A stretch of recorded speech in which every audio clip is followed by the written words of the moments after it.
ഇന്ന് നമുക്ക് ഞാൻ റീസെന്റ് ആയിട്ട് ട്രൈ ചെയ്ത ഒരു സാലഡ് റെസിപ്പി നോക്കാം.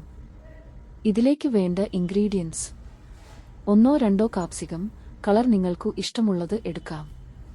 ഞാൻ ഇവിടെ ഒരു മീഡിയം സൈസ് ആയ യെല്ലോ ആൻഡ് ഗ്രീൻ കാപ്സിക്കം ആണ് എടുത്തിട്ടുള്ളത്. ഒരു half cup pineapple, 1 cup mayonnaise. ഇത് എഗ്ഗും ഓയിലും ഇല്ലാതെ ഉണ്ടാക്കിയ മയോന്നൈസ് ആണ്. അതിന്റെ വീഡിയോ ലിങ്ക് താഴെ കൊടുത്തിട്ടുണ്ട്. ഇതിൽ ഞാൻ ലെറ്റൂസ് ആഡ് ചെയ്തിട്ടുണ്ട്. വേണമെങ്കിൽ മാത്രം ആഡ് ചെയ്താൽ മതി.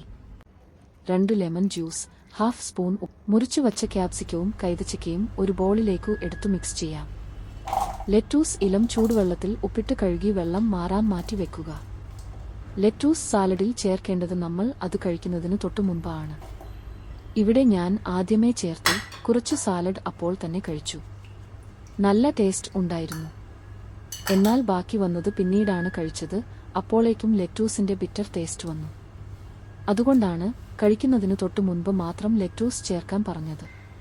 ഇനി ഇതിലേക്ക് മയോന്നൈസ്, പിന്നെ നാരങ്ങാ നീര്, 1 ടീസ്പൂൺ ഉപ്പ് ചേർത്ത് നല്ലോണം മിക്സ് ചെയ്യാം. നോൺ വെജിറ്റേറിയൻ ആയിട്ടുള്ളവർക്ക് ഇതിലേക്ക് ഉപ്പിട്ട് വേവിച്ച എല്ലു ഇല്ലാത്ത ചിക്കൻ ചെറുതായി കട്ട് ചെയ്ത് മിക്സ് ആകാം. ഈ സാലഡിന്റെ പേര് ഹവായി സാലഡ് എന്നാണ്. ചിക്കൻ ആഡ് ചെയ്യുകയാണെങ്കിൽ ഹവായി ചിക്കൻ സാലഡ്. അരി ഭക്ഷണം കഴിച്ചാൽ വെയിറ്റ് കൂടുന്ന ആളുകൾക്ക്, പിന്നെ ചെറിയ കുട്ടികൾക്ക് ഒക്കെ ഇഷ്ടപ്പെടുമെന്ന അടിപൊളി സാലഡാണിത്. ആരെങ്കിലും ഈ വീഡിയോ കണ്ട് ട്രൈ ചെയ്തു ഇഷ്ടപ്പെട്ടാൽ കമന്റ് ചെയ്യുകയും സപ്പോർട്ട് ചെയ്യാനായി ലൈക്ക് ആൻഡ് സബ്സ്ക്രൈബ് ചെയ്യുകയും ചെയ്യണം കേട്ടോ. എന്നാൽ ഇതേപോലെ ഇനിയും വീഡിയോസ് ചെയ്യാൻ ഒരു മോട്ടിവേഷൻ ആകും.